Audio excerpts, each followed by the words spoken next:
Bonjour, pour cette très courte vidéo, j'avais envie de vous parler d'une situation qu'on rencontre fréquemment. Ce sont des rayons qu'on veut mettre équivalents. Donc c'est une situation qui est assez commune dans les dessins techniques. Donc ici, ce qu'on voudrait faire, c'est on a quatre rayons et on voudrait qu'ils soient équivalents. Bien sûr, on pourrait un à la fois double-cliquer dessus et venir mettre une dimension. Mais premièrement, c'est assez long, surtout si on a plus que quatre rayons. Et deuxièmement, si la dimension venait à changer, mais là, la modification serait aussi longue. Donc, qu'est-ce qu'on peut faire? C'est qu'on peut sélectionner les dimensions. Donc, j'insiste sur le fait que les dimensions doivent être créées au préalable. Quand je parle des dimensions, je parle des dimensions de cotation, de contraintes dimensionnelles, ici. Donc, on doit les avoir créées. Ce n'est pas uniquement la géométrie du rayon qu'on doit avoir créée, mais bien la contrainte dimensionnelle. Donc, je la sélectionne, je sélectionne la première. Sur mon clavier, je vais faire CTRL pour pouvoir faire une multi-sélection.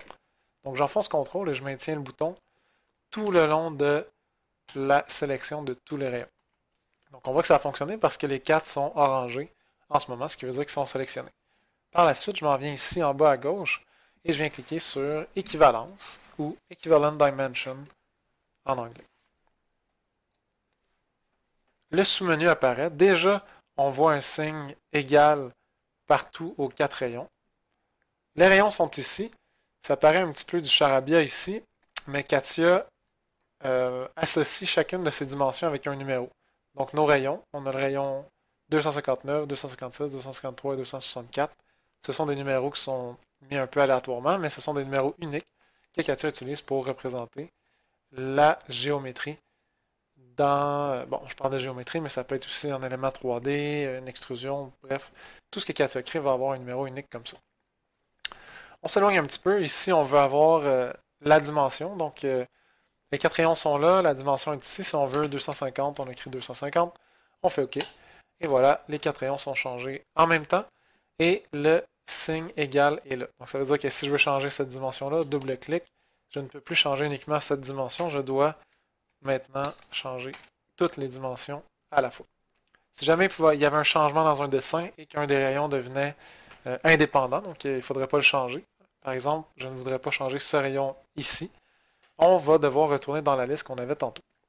Donc pour retourner dans la liste qu'on avait tantôt, double-clic sur la valeur, puis on va aller cliquer sur le petit icône qui est ici, ouvre une boîte de dialogue qui permet de modifier la règle pilotante. Donc on clique là-dessus et vous allez reconnaître la petite boîte qu'on avait tantôt avec les numéros de rayons. Si on veut enlever un rayon de cette liste, on doit aller dans Édition de la liste. Donc on clique là-dessus.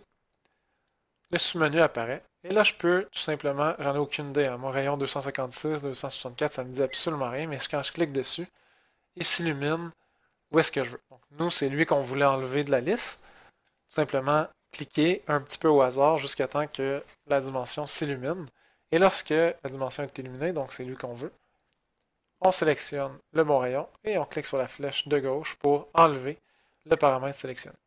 Tout simplement. Maintenant, je fais OK.